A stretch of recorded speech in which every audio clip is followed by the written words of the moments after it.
बगल में छुरी मुंह में राम राम, मोदी के बुरे कामों का बुरा अंजाम, भारत फैटिफ की ब्लैक लिस्ट में। वो सबसे बड़ी जमहूरियत कहने वाले भारत का पटाखा चल जाए, पटाखा, और भारतीय भूखे मर जाएं। ये जो शाइनिंग इंडिया नरेंद्र मोदी कहता है ना, शाइनिंग इंडिया डाइंग इंडिया में तब्दील हो जाएगा, डाइंग इंडिया में बदल जाएगा। लेकिन मोदी को इससे क्या, बातचीत करके भी तो मसला हल कर सकती है ना, क्यों नहीं करती बातचीत। दूसरी तरफ ताकत के नशे में चूर मोदी सरकार सिर्फ डंडा चलाना जानती है। बात बता रहा हूँ, इंडिया किधर चला गया है, इंडिया में चपेड़े मार रहा है अभी। खबर है असंभव, असंभव, असंभव। विदेशी मुद्रा भंडार 3.03 बिलियन डॉलर बढ़ा है, क्योंकि भारत हमें नुकसान पहुंचाने की कोशिश करता रहता है। क्या नुकसान पहुंचाया ये बताएं, कितना पाकिस्तान उन्होंने तबाह किया, क्या किया उन्होंने, ये बता दें। जंगें हुई हैं हमारी, उनके स्टार्ट हमने की थी, यही बम धमाके किए हैं। बम धमाके इंडिया ने करवाए हमारे यही 28 मई को भी उन्होंने धमाका करवाया था। 28 मई को हमने चागी के पहाड़ों में धमाके किए थे, और वो हम एटमी ताकत बने थे, वो हमने खुद किए थे, भारत ने कहा। दीदी के इस नॉलेज पे हमको पूरा भरोसा है दोस्तों, लेकिन ये पाकिस्तान के लोग कहां से ये नॉलेज लेके आता है, ये हमको भी पता नहीं है। अगर आपको पता हो तो कृपया करके कमेंट कर दे। लेकिन आपका स्वागत है इंडिया का एक और रिएक्शन वीडियो में। तो आप मिलते हैं और आगे का वीडियो हम लोग देखते हैं, और मजा कीजिए कि पाकिस्तान के लोग इंडिया के बारे में सोचते क्या है। अगर वीडियो अच्छा लगेगा तो चैनल को सब्सक्राइब कर दे और वीडियो को लाइक भी करते हैं। मिलते हैं अगले नए वीडियो में, तब तक के लिए धन्यवाद। से कर दिए हमारी स्ट्रेटजी इसके अलावा और कोई रास्ता नहीं है। और हमने कशकोल लेके, अब तो कशकोल ना भी लेके जाएं तो अगले कहते हैं कि कशकोल इनके बगल में है। बिल्कुल, इट्स वेरी अनफॉर्चुनेट। ये ताली बजाने का मौका नहीं है। अवाम के लिए रिलीफ नहीं, परेशानी ही परेशानी। पाकिस्तानी होने के नाते इंडिया से जो है ना वो भीख मांगने की जरूरत नहीं है, या इंडिया को ये कहने की जरूरत नहीं है कि हमारे मुल्क में आके इन्वेस्टमेंट करें। हुकूमत कर्ज लेकर तनख्वाहें दे रही है, और इस वक्त अवाम को रिलीफ बिल्कुल भी नहीं दिया जा सकता। खुद मुआशी तौर पर आप जख्मी हैं, आपको IMF के पैसों की जरूरत है। तो वो ये समझते हैं कि आपको डायरेक्ट पैसे देने की बजाय आपको अगर IMF से ही पैसे दिलवा दिए जाएं तो आप उसी में खुश हो जाते हैं। हम इंडिया की हमेशा बात करते हैं, चाहे हमारा सियासतदान कोई बात करते हैं। आज मैं उनकी खबर सुन रहा था कि वो कहते हैं कि हमारे स्कूलों के अंदर बच्चों को दोपहर के अंदर खाना दिया जाता है, और हम जितनी भी गरीबी खत्म कर रहे हैं, हम लोगों को रोजगार दे रहे हैं। हमेशा उनसे दुश्मनी की बात करते हैं, उनसे देख के सीखते फिर। अब भाईजान मेरी बात सुने, उनका छोटा सा बच्चा भी है ना, वो भी इंग्लिश बोलता है। कि इस वक्त जो जंग है ना, ये हथियार की जंग नहीं है, ये इकोनॉमी की जंग है, ये प्रोग्रेस की जंग है। और उस जंग में इंडिया हमें बीट कर चुका है, और इंडिया बहुत आगे निकल चुका है। हम अब भी वही बातें करते हैं, हम जाके इंडिया के साथ जंग करेंगे, हम कश्मीर लेंगे, हम इंडिया के साथ जाके जंग करेंगे, अपने हकूक लेंगे। भाई आप अपनी इकोनॉमी को स्ट्रॉन्ग कर लो, आप खुद को स्ट्रॉन्ग कर लो, इंडिया भी आपके कदमों में, क्या पूरी जो वर्ल्ड है वो आपके कदमों में गिर जाएगी। 70 साल गुजर गए, यही भाषण हम सब सुनते चले आ रहे हैं बड़ी कंसिस्टेंसी के साथ। कभी कोई आता है हमें ये भाषण देता है, कभी कोई दूसरा आता है तो हमें यही भाषण सुनने को मिलता है। पता नहीं कि कैसा नाजुक दौर है कि खत्म होने का नाम ही नहीं लेता। हम 24 करोड़ 25 करोड़ की आबादी का मुल्क है, और हम कुछ, हमारा प्राइम मिनिस्टर अब भी कुछ चैलेंज ये है पाकिस्तान को तरक्की और खुशहाली की तरफ हमकिनार कराने के लिए। हमारी स्ट्रेटजी इसके अलावा और कोई रास्ता नहीं है। और हमने कशकोल लेके, अब तो कशकोल ना भी लेके जाएं तो अगले कहते हैं कि कशकोल इनके बगल में है। बिल्कुल, इट्स वेरी अनफॉर्चुनेट। ये ताली बजाने का मौका नहीं है, ये मैं समझता हूं कि अपने गरेबानों में झांकने का मौका है। It's a time for our internal introspection, self introspection. Believe me कि वो कौमें आज हमसे कहाँ आगे चली गई, जिनको उन्होंने ना कभी कशकोल उठाया था, ना कभी तोड़ा था। और हमें आज भी, हमें कर्जों की जो एक अंबार लगा हुआ पहाड़ है कर्जों का, उसको कर्जे उतारने हैं। कर्जे लेके हम तनख्वाहें दे रहे हैं। वो फिर वही कशकोल, वही जिक्र उधार मांगने का, वही जिक्र कर्ज लेके आगे तरक्याती मंसूबे लगाने का, कर्ज लेके बाकी पिछले कर्ज उतारने का, वही जिक्र था जो 16 माह की गवर्नमेंट में था। मुझे बहुत अजीब सी हैरत है कि मुल्क का इलेक्टेड प्राइम मिनिस्टर जो है, वो जब इस तरह की गुफ्तगू करने पर तुल जाए तो या तो लगता है कि वो बिल्कुल मफलूज हो गई है हुकूमत, उनके बस में कुछ नहीं है। हमें ये बताने की जरूरत नहीं है कि कशकोल हमारी बगल में होता है। हमेशा हमने देखा है कि आप यही करते रहे हैं, और इसीलिए आपका कोई मसला हल नहीं हो रहा है।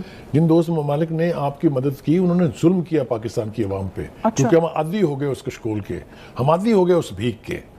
ये अब जो इंदिया उन्होंने दिया है, वो भी एक तरह से कशकोल फिर से लेके जाने का अमल जो है वो दोबारा जारी करने वाला है। देखिए, बात यह कि अगर आप एक और प्रोग्राम चाहते हैं IMF का, जो कि यकीनन आप ठीक कहते होंगे कि बहुत बड़ी जरूरत है, तो फिर इसके लिए तैयार हो जाएं कि वो अपनी कंडीशंस पर देगा, वो अपनी टर्म्स पर देगा आपको। इसका मतलब यह है कि आप ज़हनी तौर पर अवाम को मजीद बर्बाद करने के लिए तैयार हैं, क्योंकि आप तैयार कर रहे हैं। नहीं, आयशात से काम हो तो घुड़सवारी सिर्फ जो है फकीर ही करेंगे, किसी मेरे जैसे आपको। एनीवे, हैविंग सेड दैट, ये बहुत शर्मनाक बात है कि हम न्यूक्लियर पावर हैं, हम 24 करोड़ 25 करोड़ की आबादी का मुल्क है, और हमारा प्राइम मिनिस्टर अब भी कशकोल की बात करता है। एक कंपनी जो हिंदुस्तान में एग्जिस्ट करती है, जो मल्टीपल बिजनेसेस को ऑन करती है, वो पाकिस्तान से ज़्यादा कीमती हो चुकी है। इसके बाद क्या आपको कोई ऐसा आर्गूमेंट समझ आता है कि हमें हिंदुस्तान से लड़ना चाहिए या फिर उनके साथ कोई बात नहीं होनी चाहिए? क्या इसके बाद कोई ऐसा आर्गूमेंट जो आपको राइवलरी की तरफ लेकर जाए और आपको ये बताए कि हमारा काम ये है कि हम अपनी तमाम एनर्जीज हिंदुस्तान के साथ डिस्प्यूट लेने में लगा दें? ये सेंसिबल बात लगती है? अगर इस एक कंपनी की बात करें तो इसके अंडर जो हमें नज़र आता है वो सिर्फ एक टाटा कंसल्टेंसी की जो फर्म है, सिर्फ उसकी मार्केट वैल्यू $170 बिलियन है, जो सॉफ्टवेयर के हवाले से और आईटी एक्सपोर्ट्स के हवाले से मशहूर है। तो एक कंपनी जो इस ग्रुप के अंडर फॉल करती है, वो सिर्फ एक कंपनी पाकिस्तान का आधा जीडीपी से ज़्यादा वैल्यू रखती है इस वक्त मार्केट में। पाकिस्तान की मिसाल उस ओपीएम सूंघने वाले जैसी हो चुकी है जो इस नशे पे लग चुका है, जिस नशे का नाम है बैरूनी इमदाद यानी कि फॉरेन एड। और वो इतना डिपेंडेंट हो चुका है कि एयर मार्शल नूर खान ने कोट एंड कोट ये बात की कि it simply kept on begging to foreigners to bail them out of their difficulties. यानी कि पाकिस्तान ने सिर्फ एक हैबिट डेवलप की पहले 40 सालों के अंदर, और वो हैबिट ये थी कि बाहर दुनिया हमें भिखारी समझती है। हमें दिहाड़ी कितनी मिलती है? 800, खर्चा हमारा 1500 का। क्या करेंगे? किससे मांगे हम? ऐसे ही है, किससे मांगेंगे? किसी से भी नहीं मांग सकते। मुझे ये बताइए, आपने बिल्कुल अच्छी बात की, हमारी जो गवर्नमेंट है लड़ने में मसरूफ है, कभी कश्मीर की बात करती है, कभी हिंदुस्तान की बात सुनिए, कभी कश्मीर की बात करती है, कभी कोई ना कोई मसला इनके आगे, इनके अपने मसले नहीं खत्म हो रहे। आवाम का मसला, इनकी बात, आवाम का मसला इन लोगों ने खत्म करना ही नहीं है। मैंने आपको पहले भी ये बोला है कि इनको किश्ती में बिठाएं, वो चाइना वाले हिसाब करें इनके साथ, ये बड़ों को निकालें यहाँ से। ये हमारी आवाम नहीं सही है, मैं आपको सीधी बात बता रहा हूँ। हमें खाने के लिए मिलता, हम कहते हैं हम शेर हैं, जब हम भूखे होते हैं तो फिर भाई निकल आते हैं। ये अभी भाई आप खुद ही एहसास करें कि हम क्या कर रहे हैं। मेरे माशाल्लाह 4 बच्चे हैं मेरे, अभी मेरा बच्चा 8वीं में पढ़ा था, अभी मैंने उसको बाहर निकाल दिया। मैं कहा यार तुम काम करो यार, नहीं हमारा खर्चा हम खर्चा नहीं फोल्ड कर सकते। ये शहबाज शरीफ बैठा है, चोर बैठा है, नवाज शरीफ आया, चोर बैठा है, ये जरदारी सबसे बड़ा चोर है। रात ही ऐसे पेश कर दिए इन लोगों ने कि हम मांगने के लिए मजबूर हो गए हैं। किससे मांगेंगे हम तो हमारा तो अल्लाह ऊपर बैठा हुआ जो हमारी मदद फरमाता है। ये तो दल्ले बड़े हुए हैं सारे मेरी नज़र में।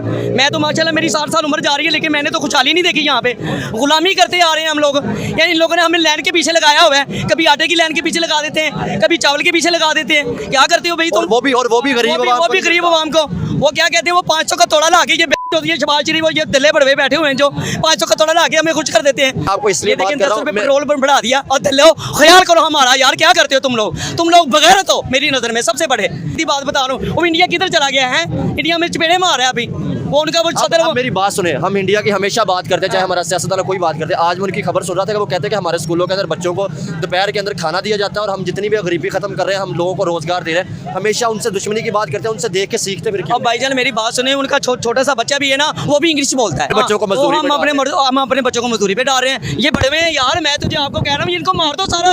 आना था, उन्होंने कहा था कि हम 300 यूनिट देंगे, बिजली का फ्री देंगे, लोगों को रोजगार देंगे। ये चोर है ना, इन्होंने बजट का पैसा जो इन्होंने बजट पहले इन लोगों ने खा लिया हुआ है। सारा बजट तो इन लोगों ने पहले अपने कमिश्नरों और मिनिस्टरों को मार दिया हुआ था। सिर्फ और सिर्फ हमने मिलिट्री हार्डवेयर ख़रीद के हिंदुस्तान पे धावा बोलने पे लगा दिया, और आज आप रिजल्ट देख लें कि अब उन पे धावा बोलने के काबिल भी नहीं रहे।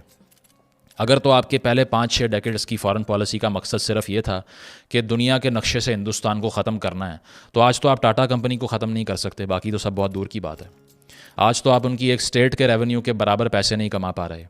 तो क्या ये जो हेटरेड हमने पिछली 50 साल 60 साल की पॉलिसी से लोगों के अंदर इंजेक्ट किया है, कुछ मिला इससे हमें? ये सवाल करने का क्या ये वक्त नहीं है कि जब सारे पॉलिटिशियन बैठ के लड़ रहे हैं, अब किसी के पास यहाँ पर ये प्लान है कि अगले 10 या 15 साल में किस तरह से इंटरनेशनल मार्केट में कम्पीट करना है?